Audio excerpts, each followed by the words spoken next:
Good afternoon, everyone, and thanks for joining the Florida Food Policy Council's monthly Florida Food Forum. The forum is hosted by the Policy Committee of the Council. I am Del Deschamps, the committee leader and host of the forum. I also serve as the Associate Chair of the Department of Religious Studies at USF. Welcome to all who are joining on cyber systems and phone lines, and welcome to all accessing our program in the future through a recording of today's event. With us from the Council is the Council's Administrator, Kendra Love. Kendra will handle technical and managerial aspects of our meeting. I'm asking Kendra to let us all know when we have 5 minutes left in the program. We are also asking viewers to submit questions using the chat box. This allows for more questions. Kendra, if you would, please tell us a bit more about the chat box and any other technical features of the broadcast. Kendra? So thanks everyone for joining us today.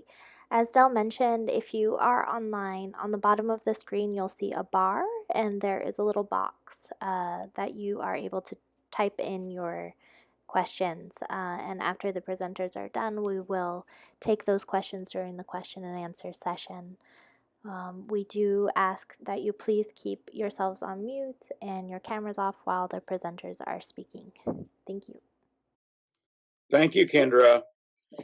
The focus of this edition of Florida Food Forum is community organizing. Community organizing is vital, not just for projects related to the food system, but for any undertaking that requires community support and commitment. Everything from social justice work to political action to ecological restoration to caring for economically dissipated families. These and literally countless other endeavors rely on community organizing to be successful. You cannot rely on businesses to do this. You certainly cannot rely on multinational corporations. In many instances, you cannot rely on the government. Or if you do so, there are often qualifications and restrictions to what can be done or advocated. In this context, then, understanding and engaging in community organizing is at once both a necessary and a challenging undertaking, especially in our consumer-based economic culture, and even more so in this pandemic moment, as we witness the fracturing of socially stabilizing institutions such as government, education, healthcare, and the food system. And so today, Florida Food Forum takes on this exciting, dynamic, and challenging topic as we take a closer look at community organizing in the food system. And we will do so featuring two distinct organizational models designed to bring together two seemingly distinct communities. Thanks as always for joining us. A document introducing our presenters for today is posted on the Council's website. One from the government sector and one from a human rights organization. I'll introduce both of our presenters, then turn the program over to them for a 12 to 15-minute presentation by each, after which we'll take questions from the chat box. Both our presenters are asked to watch their screens for signals from Kendra on the time remaining. Presenters are reminded that a primary focus of our forum is the question and answer session. Our first presenter is Monica Petrella. Monica earned her bachelor's degree from the University of Florida in food and resource economics and her master's degree from the University of Vermont in community development and applied economics, specializing in community food systems. She's the author of Teamwork Makes the Dream Work, and she currently serves as the food system coordinator for Hillsborough County. Following Monica will be Wilson Perez with interpreter Uriel Zelaya-Perez. Wilson is a Farmworker Staff Member from the Coalition of Immokalee Workers. Wilson is originally from Guatemala and has worked in the agricultural industry for many years, harvesting all types of produce.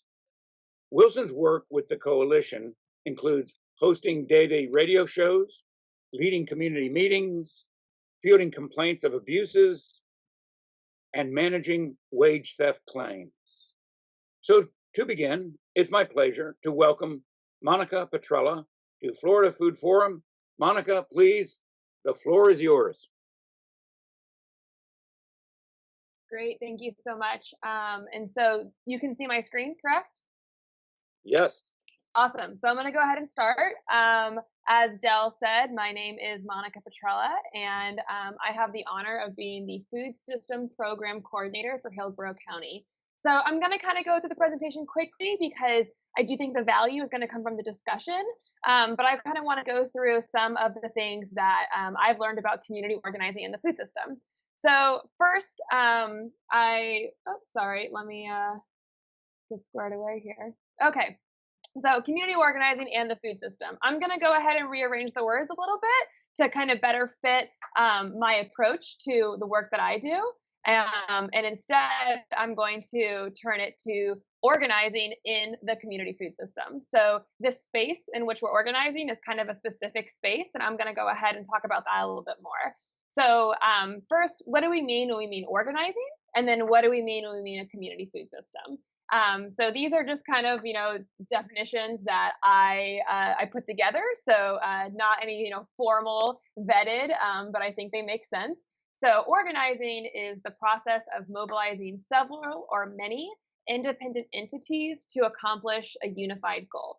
So you can organize birthday parties, you can organize campaigns, you can organize your household, all kinds of things. The community food system is kind of where things might get a little trickier to kind of get a hold on. So I like to speak about it as a conglomerate of activities, enterprises, organizations, individuals, and more that balance community well-being with agricultural production, nutrition, and food entrepreneurship. So if you can imagine a seesaw, on one side you have community well-being, on the other side you have these three: agricultural production, nutrition, and food entrepreneurship. And the combination of those three things is really what makes our food system more than just agricultural production, more than just restaurant association, more than just food insecurity. It's the system approach to it. And so in the community food system, those activities, enterprises, organizations, individuals are all working on different manifestations that are balancing community well-being with this production, nutrition, and entrepreneurship aspect. So what does a community food system look like? And it's really important to note that every community is its own. And then also it's important to define what your community is, the size and the scope of your community. So I work for Hillsborough County. I'm a resident of Hillsborough County. So my community food system is actually at the county level. But there's no reason why it couldn't be at the neighborhood level. It couldn't be at based on your religious sect, the church level. It couldn't be off your zip code or your census tract. Kind of however you and your community define your community is up to you. So some of the ways that these activities I talked about materialize: we have community gardens, we have cooking classes, we have food banks, commercial kitchens, farmers markets, community supported agriculture, new and beginning farmer training, conservation and environmental stewardship, regenerative agriculture and permaculture, increase in small and mid-sized farming, a decrease in food insecurity, farm to table dinners, agritourism. All of these things fit within a definition that I earlier said. A lot of these things have embedded properties, and so the cooking classes are to help enhance community nutrition. The community gardens are to build a social space. Farmers markets are to allow small farmers an access, a way to increase their economic livelihood. New and beginning farmer trainings, passing on the succession. So it all has that community well-being aspect more than just a for-profit enterprise. So all of these kind of fit. A lot of community food systems have different aspects of each of these. And so when you kind of hear about that, you're like, that seems like a lot. And the answer is that it is.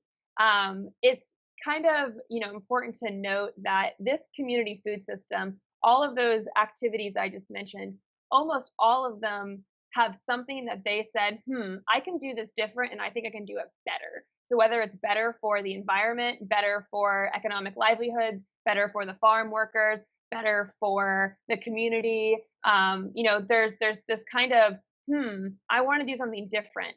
And American agriculture, conventional industrial agriculture, is one of the biggest feats that our nation has ever accomplished. And so, if we are well known for having a reliable, diverse, and affordable food system or agricultural system. We kind of know that there are some externalities that maybe we should kind of talk about, and I think a lot of people in this space are talking about it. But ultimately, this is a little bit of a David and Goliath situation. So we have these, itty bitty farmers going up against mainstream ag, and mainstream ag has had 70 plus years of institutional support, federal bills, incredible money, research and development. They have land grant universities. They have all of these resources that are able to assist and help them. And our community food system, we kind of really only have each other. We don't really have these robust policies, these extensive grants or institutional support. It's definitely changing. And community food system work has been around for a very long time, almost as long as the industrial agricultural system. But really, in the last 20 years, it's kind of becoming to be a little more mainstream. And really, we saw that with the whole emergence of local. But with local, that kind of refers to a proximity and a radius. Community kind of talks more about those embedded aspects. So there's a lot to balance here. And the way that we kind of overcome this David and Goliath situation is that we come together. And so it's really important as a community, kind of the first step is to try to identify what our common denominators are. So why are we doing this hard work? Why are we trying to reestablish a food system or change somebody's nutrition, or, help a small farmer or have a farm to table dinner or, practice pasturing in a different way? Like, why are we doing this work? And everybody is going to have a different motivation, but there's almost definitely going to be some overlap. So the faster we can kind of identify those common denominators, the faster we can kind of start to coalesce around a common unified goal. So the question is, well, how do we do that? And it's usually best to have both theory guiding you and then also practice. And I'm not going to talk a lot about the practice side because I believe that Mr. Perez is going to. He does, more of the actual on the ground bootstrap organizing. And so what I do want to talk about is the theory that's kind of helped guide me in some of the things that I've been able to do. So theory is really important because a lot of times when you think of an idea, it's probably already been thought of, especially when it comes to food and agriculture, one of the most ancient practices. So oftentimes it's probably not being done here, which is why it's a new idea to you, but there might be another person, another place who's doing this work. So we should go out and find what they're doing and how they're doing it. And if so, we should probably talk to them about some of the things they learned. We're all familiar with learning curves. So the more we can decrease that learning curve, the better it is for us. We're almost always going to have resource limited activities because, like I said, there is not that institutional support. And so definitely researching best practices and models is always going to be a great first step. Tapping into local agencies and institutions to better understand their research and data. And so we here in Tampa, I'm in Tampa, we have both the University of Tampa and the University of South Florida as these incredible research institutions. And I've been to events where I've listened to USF researchers talk about data that they collected locally, and it was brand new to me. And I've been very ingrained in this work and very ingrained in the scene. And it's on me to make sure that I am staying up to date with what these researchers are doing and the information they're finding. Oftentimes, it's very localized and can benefit me. And then we also kind of have to put some work into learning vocabulary, which is just going to take time, really, and especially in the community food system world, because we're doing kind of this ancient practice in maybe a different way. We do have to differentiate ourselves from the mainstream food system. So an example I like to think about is food hub. You'll hear the word food hub a lot. And a food hub is mostly just a distribution center. Those already exist. There's already a place where lots of different farmers drop off their food, and then that distribution center sells it to the next person. The food hub is the same activity, but it has kind of ingrained or embedded aspects that make it a little different. And generally, those are more driven towards community well-being. So, really kind of just like understanding what we're talking about and getting everybody kind of on the same page. So when we say, regenerative, when we say, sustainable, when we say different words, what do we mean? And are we all kind of okay with that definition? And then lastly, just kind of, not growing stale and realizing that like these little innovative things are always happening and we should be working to kind of stay up to date. So that's more of the theory aspect. And then with the practice, it's really just getting out in the dirt. It's trying new things. I cannot emphasize enough how important it is to try to collect data. And it doesn't have to be, classic beaker, taking soil samples, nitty gritty biology, microbiology. It can literally be collecting stories. It can be having, calling somebody after they volunteered and saying, what was good, what was bad, how could I have made that easier for the next person? What would you like to see? It should also be things like numbers where, pounds of produce grown, number of volunteers impacted. And that will not only benefit you in knowing how well you're doing, but it will also help with understanding, or when you try to ask for more support, you'll be able to say, we talk to 1,000 kids a year and help, increase their nutrient understanding by this much. So that's really an important part of the practice. I'm going to kind of skip the rest just to kind of keep going on. This page is a little dense, so I'm just going to talk about it at a very high level. But the work that motivates me is, and kind of guides what I do, is this collective impact model. And the collective impact model, it's almost 10 years old, so surely it will need to be revisited. But largely what it says is that there are 5 organizational components that will help successfully create a social paradigm shift. And so I think that like food and nutrition definitely falls. We can see where the weakness is in that. And really, it kind of criticizes how a lot of times social work that is very important is very isolated. And so what we want to do is come together and have this collective impact. So these 5 principles: common agenda, shared measurement, mutually reinforced activity, continuous communication, and then a backbone support organization. And this last one, I just kind of want to clarify a little bit because that's kind of what I imagine myself doing. So the backbone organization does not have its own activity enterprise aside from keep making sure these other 4 activities are being accomplished. And so is there a place where people can come together? Can they share these resources? Are people attending meetings? Do they know about the meetings? Has the library room been booked? Is there a software that can alleviate this? Making sure that things kind of keep advancing. And so the other one I want to touch on is social capital, which is also where we in a community food system are going to be able to see kind of the most benefit. And so social capital is just the resource of relationships. And so it's intangible. You can't hold on to it. It's not money. It's not a building. It's not soil. It's just how much do we trust each other, which is huge. What kind of reciprocity do we have between each other? And then what kind of cohesiveness? So are we working for the same things or are we kind of going separate ways? And so together, that will begin to create a really strong unified coalition of people. And so this map is actually all these little dots, and it's actually outdated, represent a different individual, organization, enterprise, activity that is somehow working in the community food system already. So whether they know it or not, they've already done something that is oriented towards this community well-being.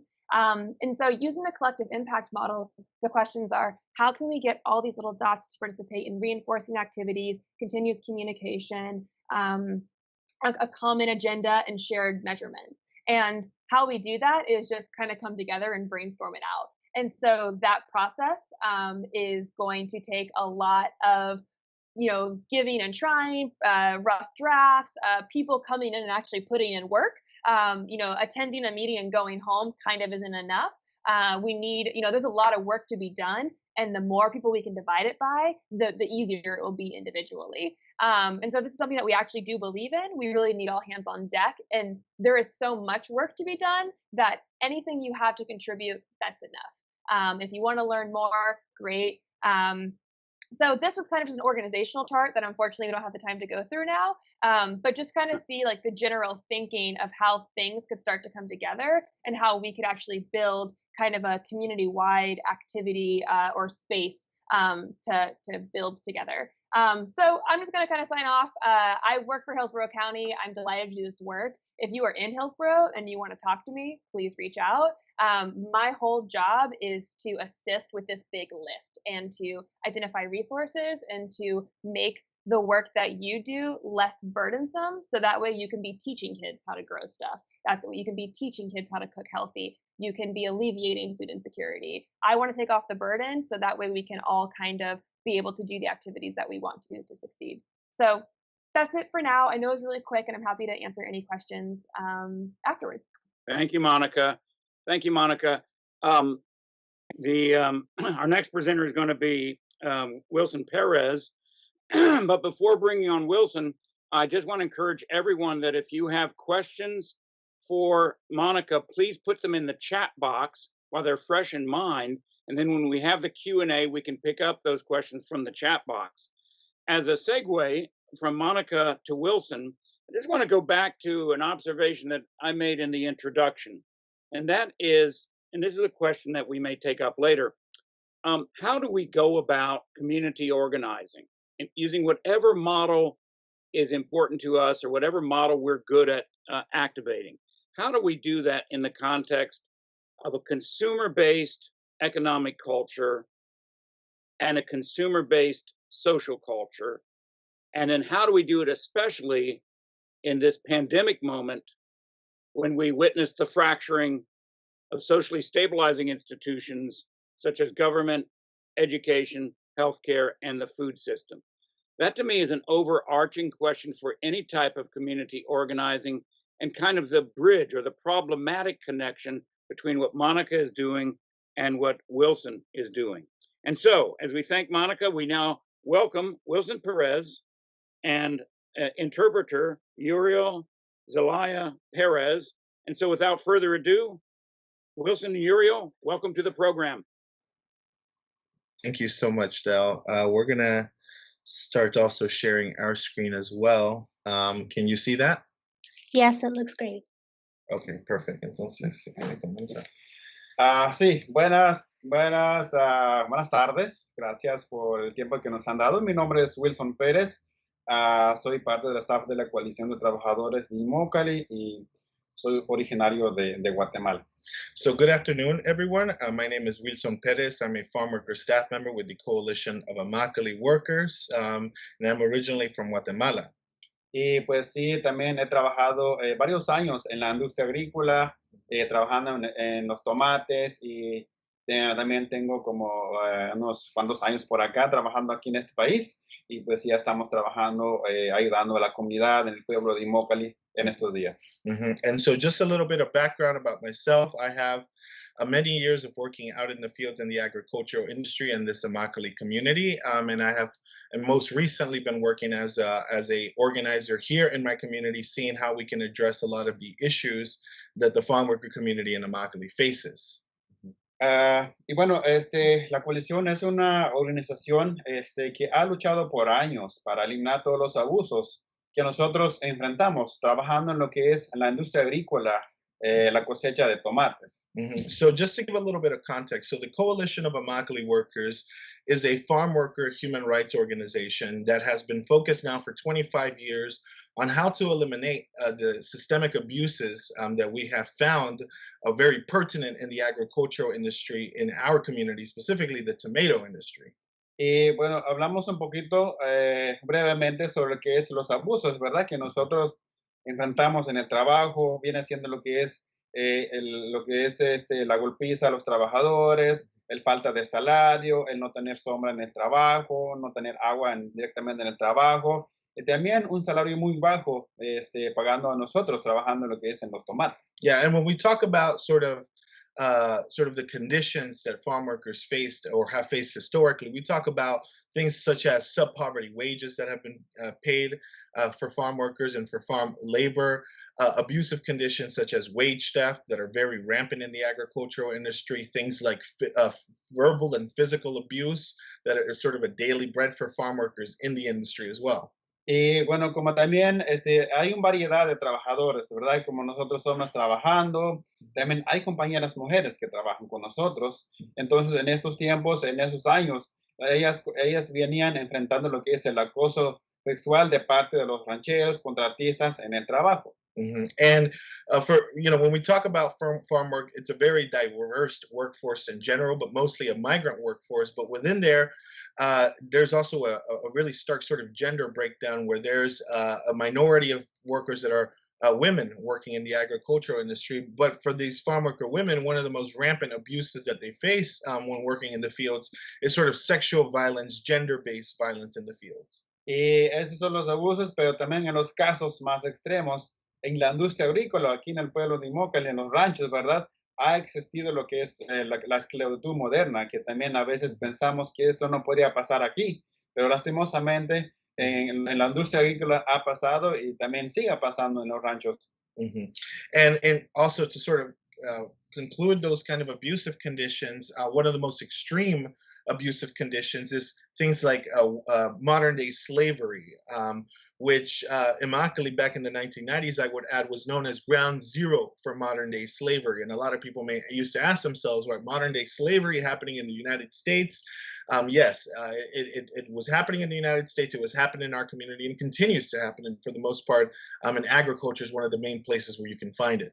Y como parte de la coalición, ¿verdad? Estábamos buscando una solución como eliminar todo esto, ¿verdad? Con eliminar los abusos, la esclavitud, el acoso, los malos tratos a los trabajadores. Y también pensábamos que una solución era tener una campaña contra los rancheros o contra las compañías que están aquí en Immokalee. Yeah, and so with this context of sub-poverty wages and abusive conditions, the coalition began to organize itself as farm workers, saying, what can we do to address these problems that we're seeing in the fields where we're working at? And so when we first started organizing, the main target of our organizing was sort of growers, farm owners. We're talking about those industrial farms that were mentioned earlier, big time farms where there's thousands of workers working in the fields. We thought maybe if we could start a dialogue with these growers, we're going to be able to change the conditions that we face. Una campaña contra estos ranchos, ¿verdad? Como también podíamos tener un cambio directamente de los trabajadores,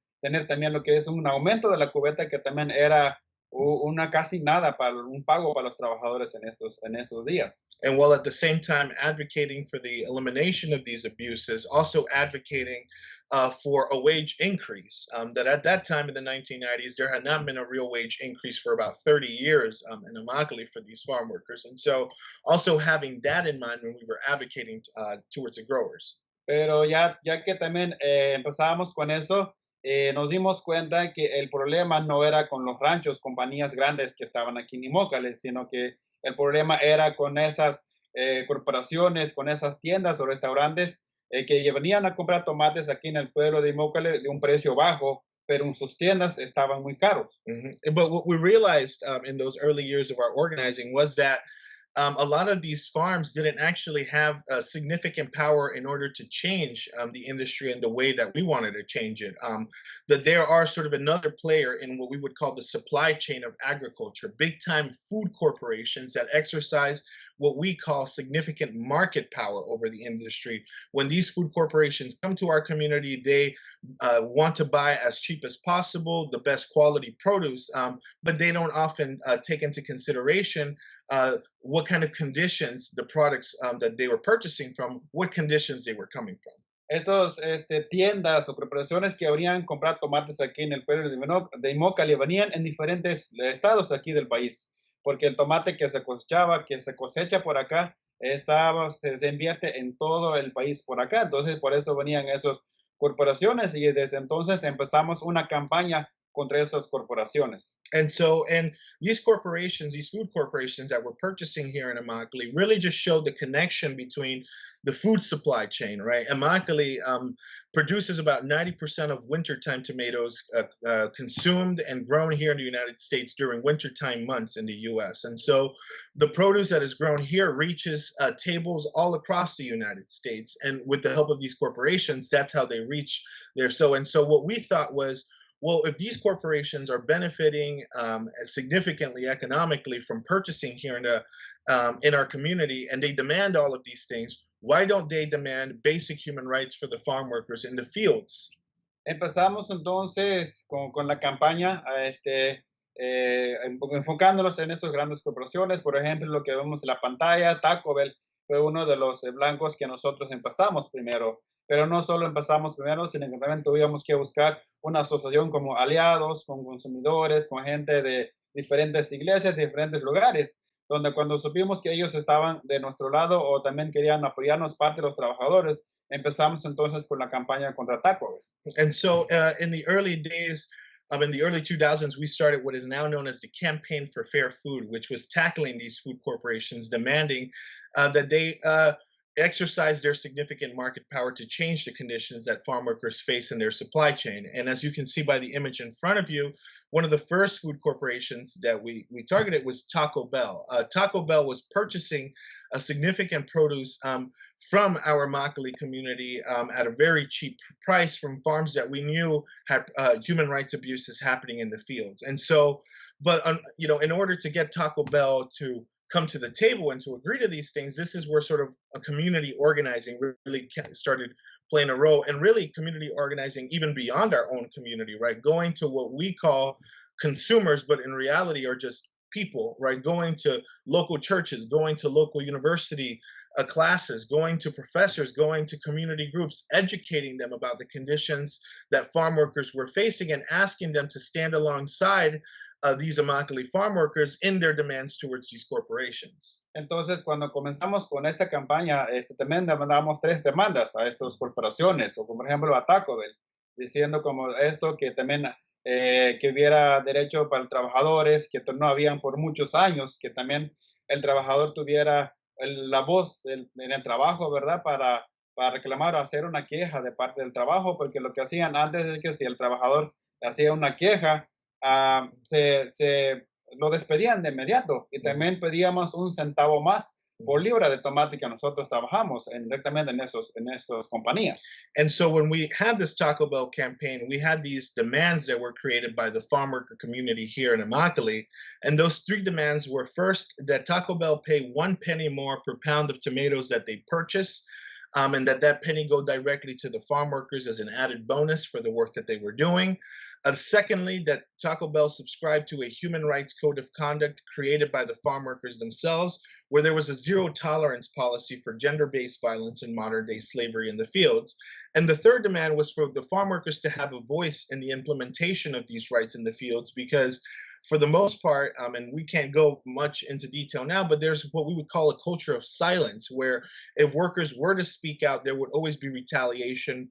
Farm workers would lose their job or not, or at that time even run the risk of being physically assaulted or verbally abused and such. Durante varios años, o 5 años, también Taco Bell tuvo que ser parte de esta lucha, ser parte de todo esto, y también firmó el acuerdo con la coalición, y no solo ellos están ahorita, hoy en día tenemos 14 corporaciones que son parte de eso, y después que esa llegó, nosotros empezamos con el programa por comida justa. Yeah, and so after about 4 years of a campaign with Taco Bell and significant consumer pressure, really all nationwide, Taco Bell agreed and signed an agreement with the coalition, with all agreeing to all of those 3 demands.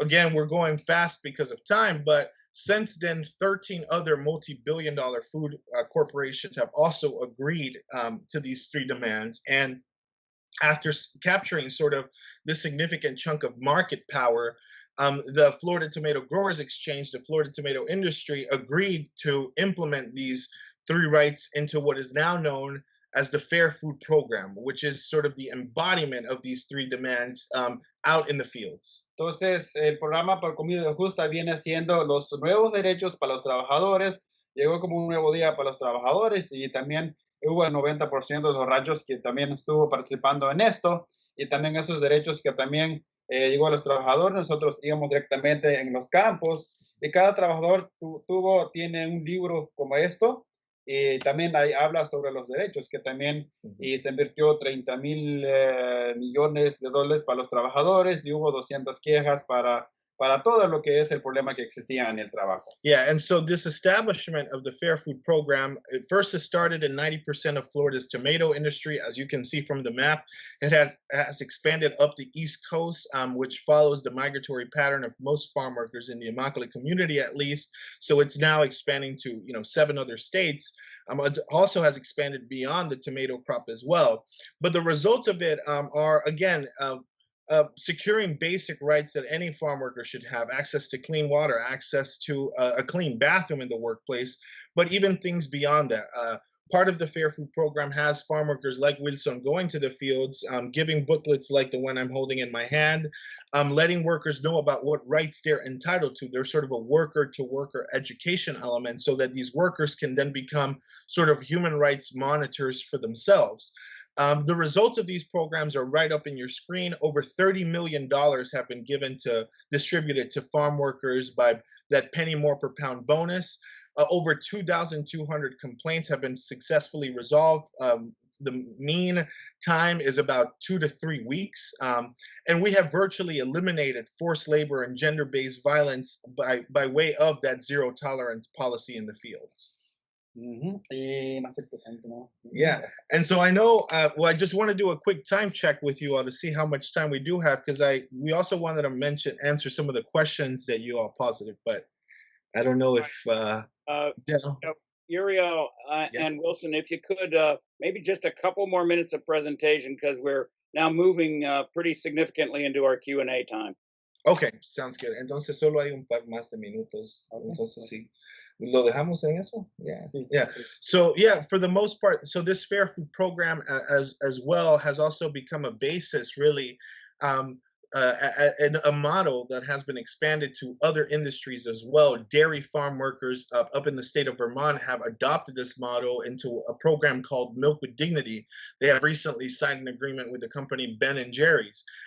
Garment workers in Lesotho as well as Bangladesh have also adopted elements of this to be implemented in garment factories there.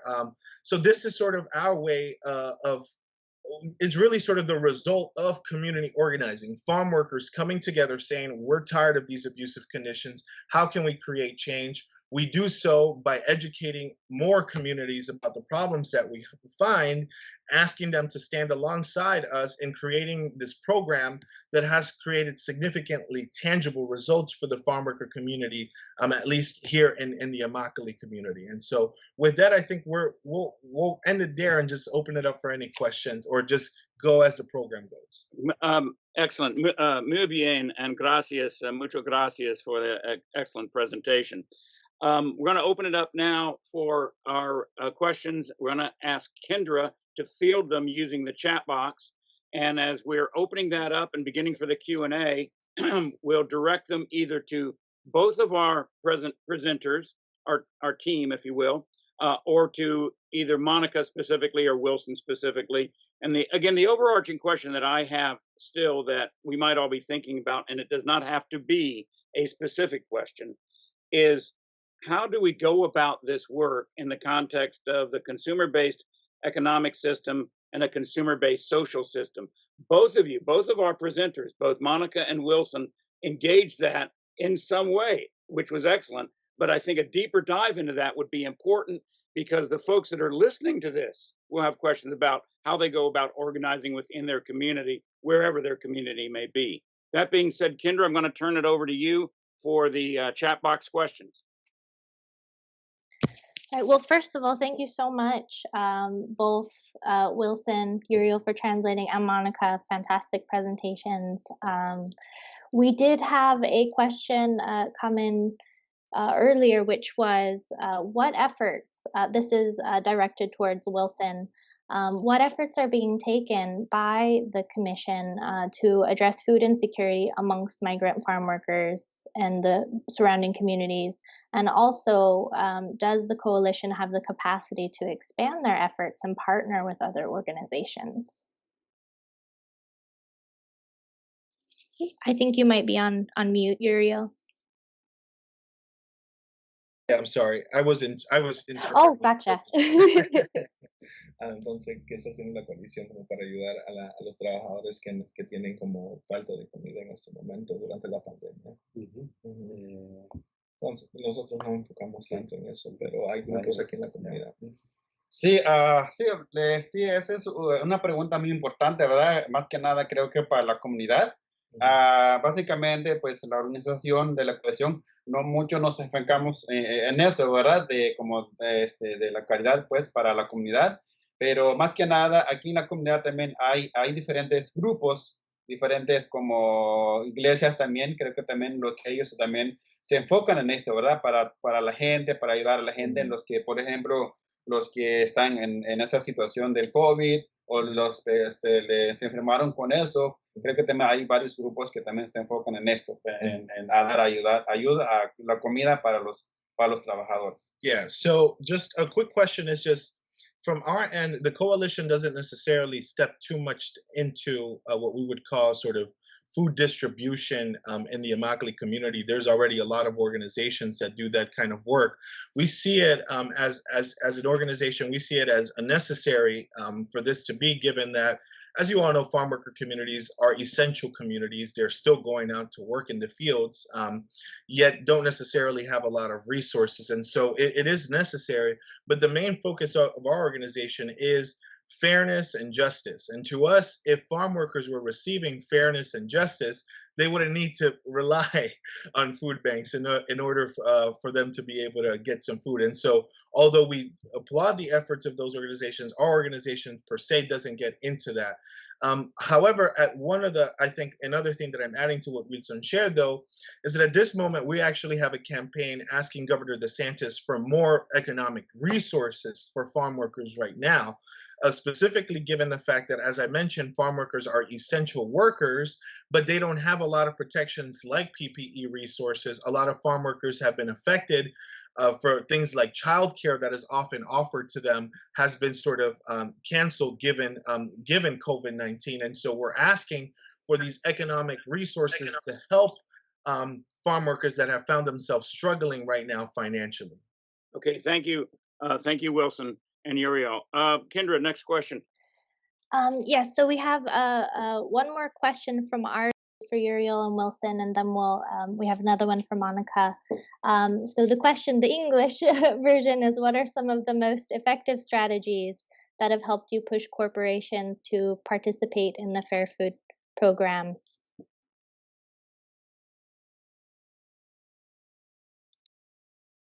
So Wilson's going to let me take that one from here because that's kind of my main role. So I think one of the main things, sort of to get into the theory element, as Monica touched on, right? We have sort of a popular education theory where we have a formula called C plus C equals C. Consciousness plus commitment equals change. To us, raising consciousness about the conditions that farm workers face in communities outside of our own community is essential. But not only is it about raising consciousness, as Del talked about, right? It's not just about having heads sort of talking to you and giving information that, you know, you can use sort of in a trivia game in the future. It's also about asking for your commitment, right? Asking people to stand alongside in demanding and using their voices to demand that corporations come to the table. Now, as far as specific tactics, one of the main specific tactics that has worked has been engaging universities, specifically universities that have contracts with food corporations, demanding that they cut their business with these food corporations unless these businesses actually take a step towards protecting farm workers in their supply chain. Actually, both Monica and I come from the University of Florida. We both graduated there.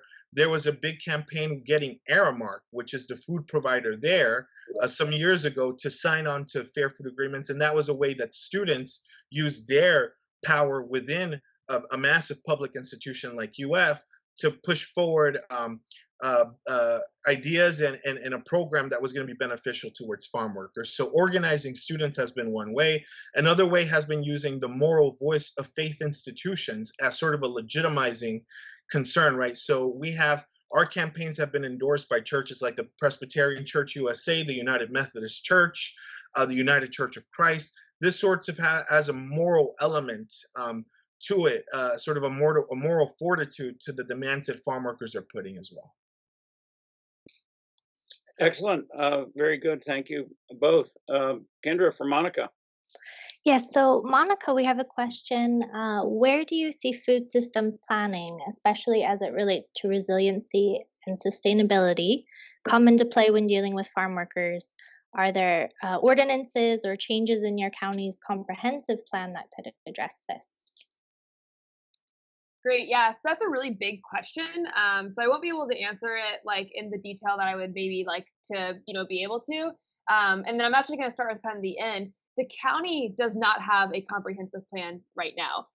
One of the things that I wasn't able to touch on was that this position was created last October, so coming up on a year. But then, of course, 6 to 8 months of COVID has really impacted the ability to come together and work together. There's only so much that Zoom can do. So I'm currently building out the infrastructure to create a digital space, and then obviously complement it with a physical space. And when we can do that, to kind of start coming together and say, what is our comprehensive plan?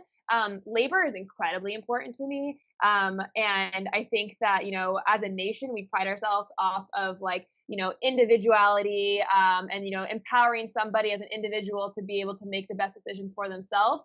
And so in order to do that, people have to feel comfortable and they have to feel secure, and financial security is one of the biggest ways to do that. So, resiliency and sustainability, those are also kind of words that we need to figure out what they mean. Sustainability, some people will say that sustainability is, economic sustainability. And, you can't be bringing all these, extra labor issues if we can't stay profitable. But then I would probably flip it and say, well, we probably should have a business if we can't take care of our labor. And so, it's just really about what does your community value? And so oftentimes in community food systems, things are more expensive. And that is because labor is getting paid a fair price. Being a farmer is incredibly hard work. It is not only perplexing in your mind because you have to worry about the elements around you, but it is also like physically demanding, laborious work.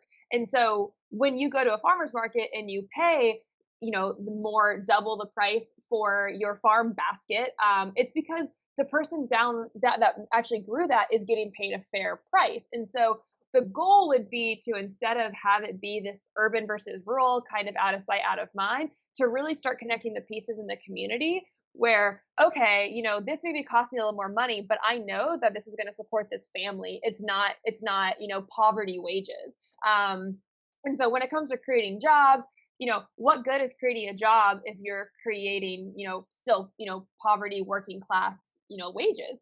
And so as a community, we kind of need to decide about that. And so I don't really have an answer for that. And honestly, it shouldn't be my answer. That's the whole thing, is that you want to create a place for input and you want to create a place to have discussion and to meet in the middle somewhere. I personally don't think sacrificing on quality like wages is the place to sacrifice.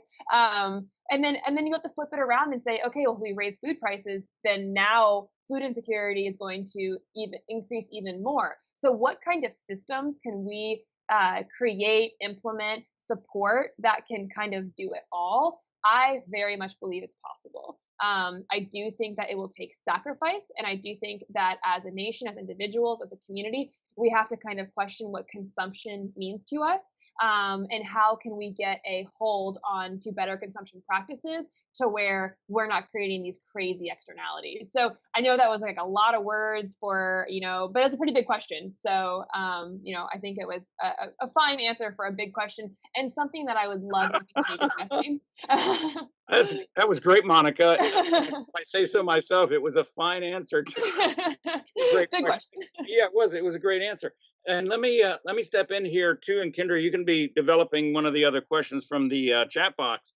But what Monica hit on relates directly to what Wilson and Uriel were engaging with as well, in so many ways, because as she said, there were a lot of words there, but there are a lot of points of relationship. But specifically, and I want to bring this back to policy, both of you, all of you are engaged in one way or another with food policy, either as a recipient or as a result of food policy impacting your work, or in efforts to try to change food policy. I think that what Monica was just now saying about issues regarding fair wages and fair prices takes us right to the issue that I introduced earlier about a consumer-based economic and social system. That one of the big challenges, and it's enormous, is about cost for the food and value for the food. How do we value the food in such a way that it's fair for the producer and at the same time something that's appreciated and received by the consumer? What would be policies that you might see coming into play that would facilitate that kind of change in consciousness? So let me go with Wilson and Uriel first. What would be the policies, again, governmental policies, state policies, county policies, municipal policies that might facilitate that? And then we'll go to Monica on that. And then Kendra will pick up one more question from the chat box.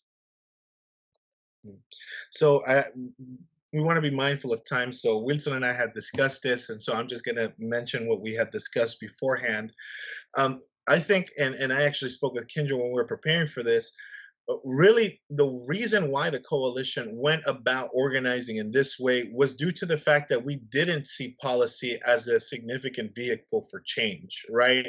For those that may know, and Monica definitely knows this, right? Farm workers have been left out from the National Labor Relations Act. They're not allowed federally to unionize, right? Or they haven't been granted the right. This is something that they share with domestic workers as well. There's some states that have taken initiatives towards that. And so farm workers have always sort of been at the short end of the stick as a labor force when it comes to laws protecting them. We know that the state of Florida, and right now people think about Florida as sort of more of a tourist, agriculture is still the second biggest industry in this state, right? And so for us, what we had to create was sort of an alternative form of creating community power that was not based on law in order to address a lot of the issues that we were facing.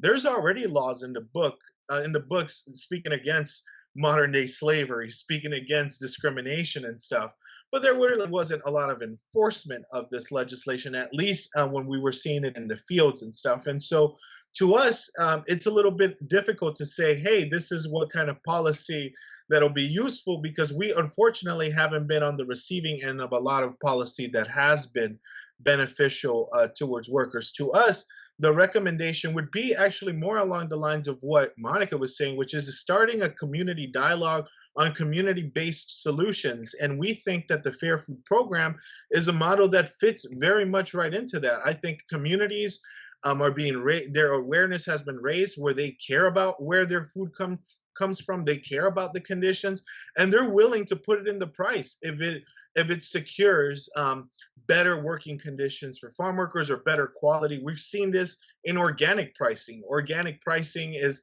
significantly off the charts and compared to non-organic, and people still pay it. And so the consumer market is already moving towards a more ethical space anyway. So it's just a matter about putting these institutions in place to do so. And so that's our response to it. Yeah, it's good, Uriel and Wilson. So we can put kind of put a pin on this one, that the Immokalee Coalition has moved away actually from really advocating for policy change and maybe for calling for implementation of policies that already exist, but also kind of moving away from policy advocacy. Correct, as I understand it? All right, that's a very important note that I think all of us listening to this in the context of food policy need to bear in mind. That's very important for us to recognize the position that we have there. Monica, what do you got? Yeah, so I'm actually going to go ahead and kind of echo that. And so for me, my position is kind of special because I work for Hillsborough County government. And so a lot of times the way that policy, as citizen-led policy, is enacted is by, and I call it showing up and yelling at your commissioners, showing up and yelling at your city councils, and then eventually they start realizing that there's people that want change, so they do it. So I can't really do that. But within that organizational umbrella, I did have a place in the middle that is actually free floating and detached, and it says policy force. I very much think that we need to have people thinking about how policy can be enacted.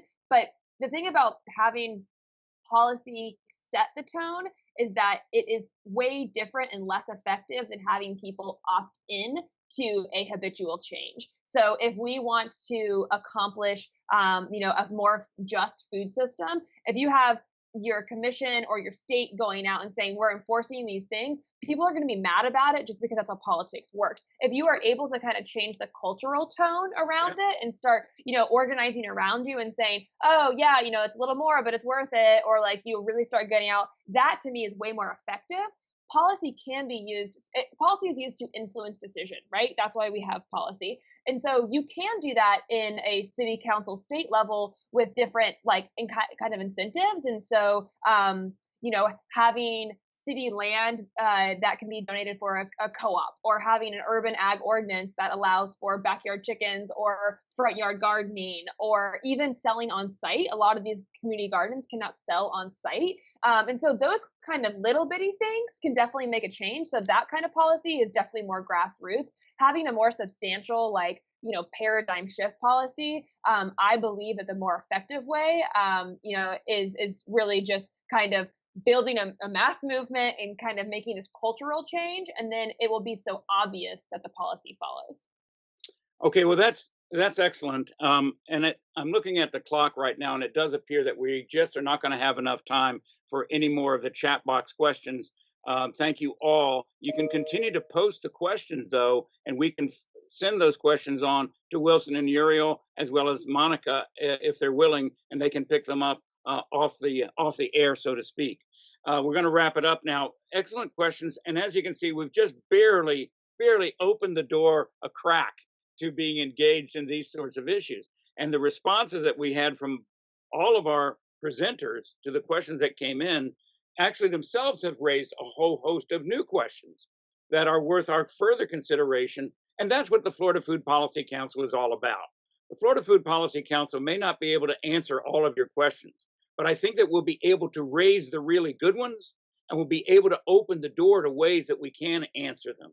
So we thank everyone for being part of our event today. Tremendous thank you to our presenters so much. You all are doing wonderful work and important work in our community. Thank you from the bottom of my heart, and on behalf of the Florida Food Policy Council, and I think for all of the folks that were listening.